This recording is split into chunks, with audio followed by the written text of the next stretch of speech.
Alright, I lost my keys. Oh, here they are. Got them.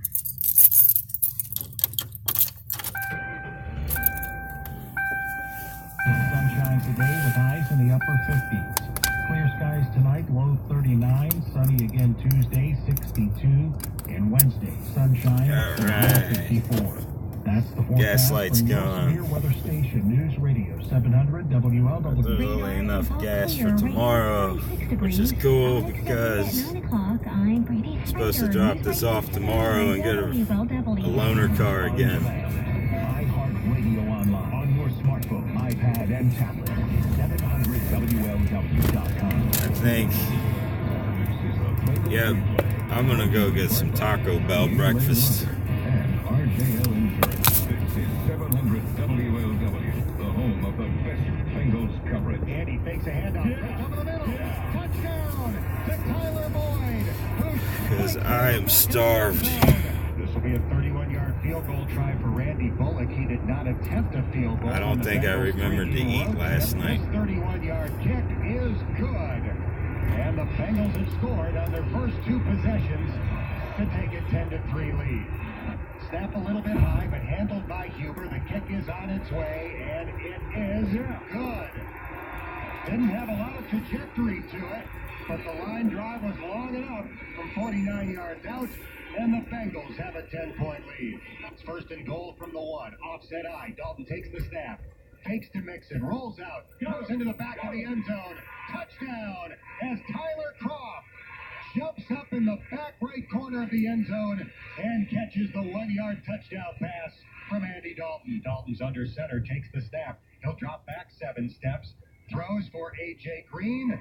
Somehow he plucks the ball out of the sky and got his toes down, inbounds at the 40. That is a borderline miracle performed by A.J. Green. Kaiser waiting for the shotgun snap, runs a quarterback draw.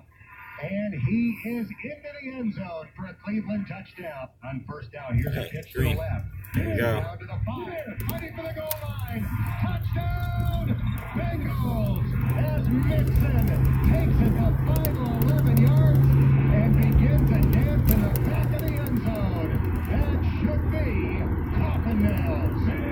Bam. Gambling became America's oldest brewery by staying true to the values it was founded on way back in 1829. Hard work, perseverance, and earning respect. We're still here today because we brew Amber Gold to taste the way beer is supposed to taste. Yingling Traditional Lager from America's oldest brewery. Respect. It's earned. DJ Henderson, Boswell, PA. Jeez. Insurance Group has been working with contractors for 20 years. Their expertise in the construction industry ensures that your business is properly covered and at the best price. The RJL Insurance Group works with carriers who recently reduced rates for electrical, HVAC, and concrete and excavation contractors. They're cutting trees down for some reason. I don't ever like seeing that. Trees are our friends. At Fifth Third Bank, we're working hard to make Bengals fandom a Fifth Third fan. What makes you a better Bengals fan? This Tiger Stripes onesie. I wonder if you can build a container house in the trees. Or why not show your team pride and get exclusive perks with Bengals checking from Fifth Third Bank? It's Bank Better. Fifth Third Bank. Visit GuyFree.com/Bengals to learn more. No minimum deposit required to open a checking or savings account. Account must be funded in 45 days or less. Checking accounts may have fees. Fifth Third Bank member FDIC. Hey, Dave Lapton here to tell you about one of Cincinnati's fastest growing companies, First Star Logistics. Cool. Nothing coming. All-star employees this season to join their sales team. First Star offers a fast-paced, fun work environment with the potential to earn some serious cash. First Star gives you the ability to earn the highest commission percentages in the industry with an unsaturated customer base. Call my friends at First Star Logistics a call at 513-349-6833 or visit firststarlogistics.com and tell them Dave Lapton sent you. The latest on the markets and more money. This is the Bloomberg Market Radio 700 WLW. Hey, here's Cora. Yeah, Mike McConnell. Sounds like the numbers are in. Yeah, they're starting to come in over Thanksgiving and Black Friday. Spending is right. Retail spending jumped 9.3% compared to the same time a year ago. That's according to First Data. Did the experts say that was going to happen? I forget. We were looking for about 9%, yeah. Now, e-commerce made up 29% of all spending on those 2 days. That's up from last year. Of all retail categories, which do you think did best? I'll tell you. Electronics and appliances. That's what's going to get it. I knew, yeah. Because that's what they said was going to do the best. Yep. I think the experts have it nailed. Yeah, they're close. In the ballpark. Home ownership is on the low side, especially for millennials, because life is hell if you're a millennial. it's tough. We all know. They've got headwinds, and apparently they really do want to buy homes, but rents are taking up a bigger chunk of earnings, and earnings aren't growing that much, so you can't buy. You're having a hard time saving for a down payment. Yeah. Young buyers have record levels of student debt, so qualifying for a mortgage is harder. Yeah. Home building has kind of skewed toward the high-end homes, not so much for the entry level. And for the generation that's just getting started on careers, job security, it's kind of a thing of the past, so frequent moves makes owning a house, well, less than financially smart. Make it fun to be one of the better people where you work, then you're more secure. If your company remains, if your company Shut the fuck up, Mike McConnell. You don't know shit about shit. Ah, what a fucking moron. All right, energy drinks. This is stupid. No, nobody can buy a fucking house anymore. Energy drinks, if they're good for humans, they must be good for dogs. When they call these energy drinks, they're really talking about electrolytes. It's not the caffeine in these things. So the researchers at University of Pennsylvania, which has a huge vet school, have developed a chicken-flavored energy drink for dogs that can safely hydrate. Oh boy, chicken-flavored energy Safely drinks. hydrate working dogs who are at risk of heat stroke and hot weather. They are writing in the journal Frontiers in Veterinary Medicine. They suggest the electrolyte drinks are a safe alternative to plain water because the dogs are more likely to drink it, or it's also an alternative to subcutaneous, what they call they inject the electrolytes under the skin. Yeah.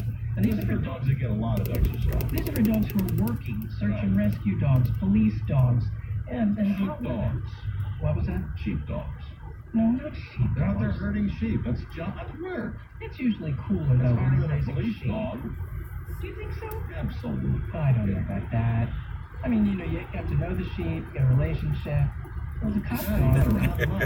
Yeah. Just say, hey, come here. Yeah. I like to run anyway. I'll chase you.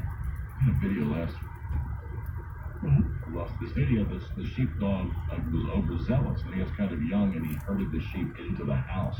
The door was left open. Got a house full of sheep. That's funny. All right, futures are looking like what? All right, futures are narrow. The next, we've got S&P futures up a half point, NASDAQ down 3. From the Bloomberg Newsroom, I'm Patrice Sikora on News Radio 700 WLW. Oh, yeah. I know that things are getting. Are you feeling stressful? Me? Stressed out? Yeah. No. Am I supposed to? Greg Shirts, I just remember I lost this story too. It says that doing this for a living is the 5th most stressful job in the world. A radio host. Oh, doing any broadcast. And I think television, radio and television, that this is the 5th most stressful thing you can do. Oh no, do they not have breakfast here anymore? Oh man, come on, don't tell me this. Good. Hello, good morning. Can I get 2 of the crunch wraps with bacon? Yeah, that should do it. So 5:30 at the moment. Okay, thank you.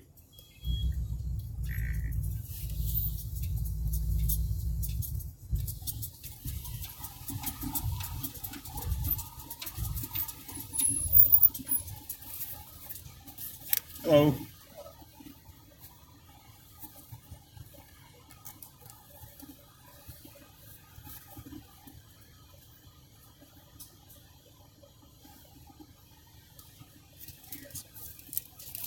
Thanks.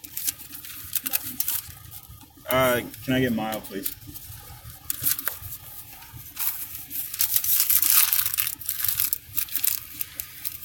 Yes. Starving.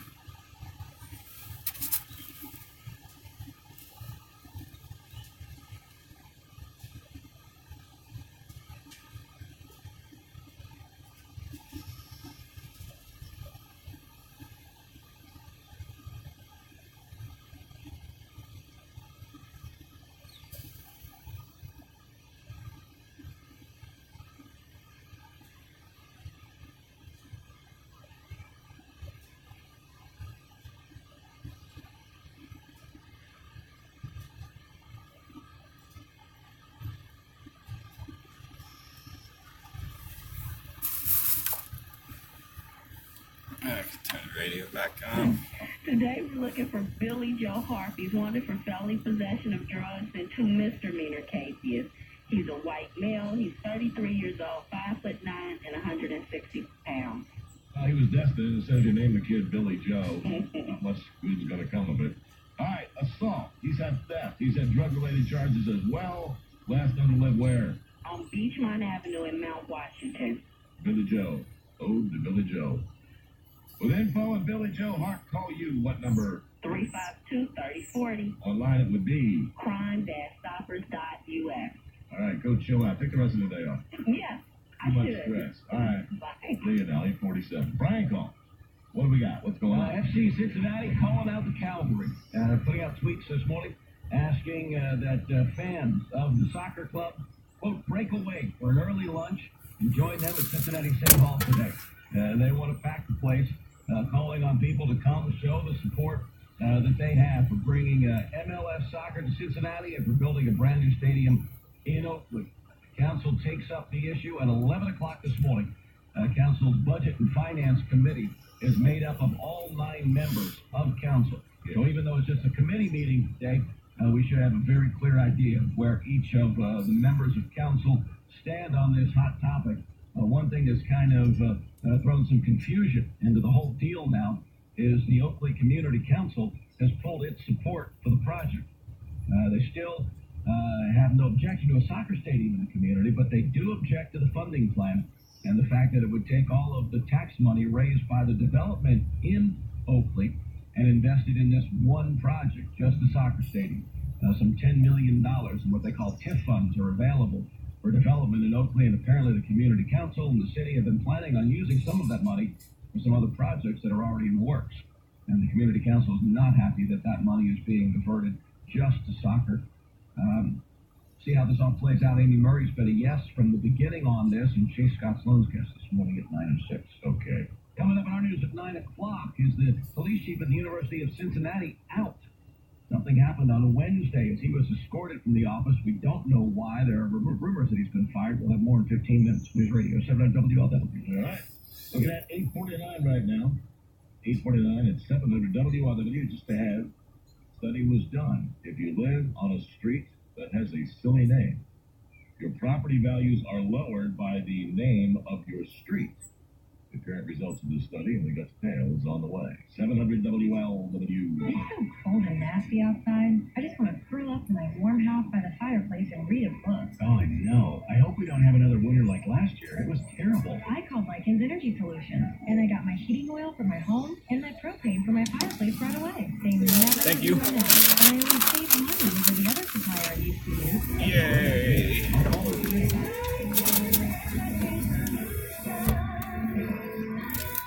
Got food. Smells delicious. Traffic time, checking Graham. Yes, sir. Again. Better traffic. Just down to a couple. Man, I hope you're happy about this. I can't get out of here because sending the damn location. Shit's annoying as sour. Northbound 75 is between Kyle's and downtown. Southbound 71 just running a bit heavy through Blue Ash into Kenwood. Everything in green shape by the time you get to Red Bank. Cleaning up a wreck on 3rd at Race as well as Fillmore at Coleraine. Your next traffic update is in 10 minutes. Chuck Ingram, News Radio 700 WLW. This report is brought to you by Chipotle. Your safety is their top priority always. That's why all of their roadside assistance technicians are thoroughly screened and expertly trained. They stake their name on that claim. Visit Chipotle.com to sign up or renew. All right, sunshine for 3 days. Today, about 60 for a high later on today. Night stays clear. It's down 39, sunny at 62 tomorrow. About 54 for a high on Wednesday, and we're up to 37 now at 700 WLW. And if you live on a street with a silly name, your property values will be lower than a nearby street based on a study done in Australia, but probably holds true here too. Oh, shit. Human nature being what it is, you have identified 27 streets with silly names, including Butt Street, Wanky Road, and Fanny Street, and found out that on average, those homes sold for less than homes on adjacent streets with relatively normal names. sometimes up to 20% less on a street with a silly name. They then interviewed a number of adults about their attitudes toward oddly named streets and found out fully 1/3 would not want to live on a street with an odd name. Therefore, supply and demand, they say, is driving down the cost of the house on this silly named street. Are you following me? Then they say the 1/3 survey would not be happy living on a street with a name like Beaver Street, Willie's Avenue, or Grogan Court. Being Australia, I didn't know what Grogan Court would denote either, so I want you to go to UrbanDictionary.com and look it up for yourself. Grogan. Greg, what's Grogan? Go to UrbanDictionary.com and find out for yourself. So anyway, the trick here would be to move into a street with a silly name and change the name once you're there and your property values go up 20%. They're not saying that, I am, but it's worth a try. 852, and speaking of money, It's all about dollars and cents. This is Simply Money on News Radio 700 WLW. I'm joined by Amy Wagner, here with Ed Fink and Nathan Backrack on 55 KRC every weeknight. At 6:06, we know, Amy, that healthcare is not inexpensive, and it gets no less expensive when you retire, does it? Well, it doesn't. I think a lot of people want to kind of stick their head in the sand over this one. But if you were to retire right now, today, you and your spouse will have to have over $350,000 saved just for health care. And oh yeah, that doesn't even include the long-term care that you don't want to think about, but you're probably going to need. Here's the scary news.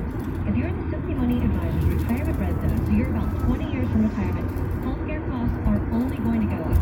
Estimates are healthcare costs will climb by 4 to 6% annually. And then your pharmacy bill, of course, is going to climb a little bit quicker than inflation is going to do. And you can't just depend on Medicare. So hungry. Routine dental visits or maybe it's that long-term care. So no one likes to think about long-term care and healthcare costs 20, maybe 30 years from now, which is why it's time to get serious now about a health savings account or an HSA. A health savings account has a triple tax advantage. This is essentially a gift from the government. If we don't get to talk about these very often, it's valuable for you. If this is available for you, that means you have a high deductible healthcare plan. This could be a great option to help prepare you for those increasing healthcare costs that you're going to have to face. The money saved into an HSA is tax deferred, and then the interest earned is tax free, and then the money withdrawn is tax free if it's used for those qualified health expenses. So the Simply Money point here, the hard truth is, unless you have a personalized financial plan, you're unlikely to save enough for healthcare costs and retirement. If you've got any questions or you need help with that personalized financial plan, contact us at SimplyMoneyAdvisors.com. Will do. About 8:54 right now. This story over the weekend has to do with if you're in the business where you need to be licensed. Number one, Ohio, Kentucky, Indiana, none are on the list of the, we'll say, worst offenders as far as states that insist you have a license before you can do your job. Whether that's to tend bar, whether that's cosmetologist, whatever the case may be. That California, far and away, requires licenses to do more things for a living than any other state. California's fucking you retarded. need a license in California to be a door repairman, to be a carpenter. You need a license to be a landscaper in California. To be a landscaper, you first have to rack up 1,460 days of supervised on-the-job experience, then pay more than $500 for a license before you can work as a contractor. The worst states: California, Nevada, Arkansas, Arizona, Hawaii, and then some northeastern states as well. But some of these, the one that got me was, now they say they're doing this for the good of the people. So it's for public health. That's the whole issue. They found that this in California, Yay. tree trimmers undergo 16 times more training than an EMT. Tree trimmers, 16 times more. Cosmetologists, 11 times more training than an EMT. You feeling safer already? And then they have the inconsistency among states. 3 states in the District of Columbia are the only ones. Alright, god damn it, 20 minutes for that. Oh boy. Alright, I love you.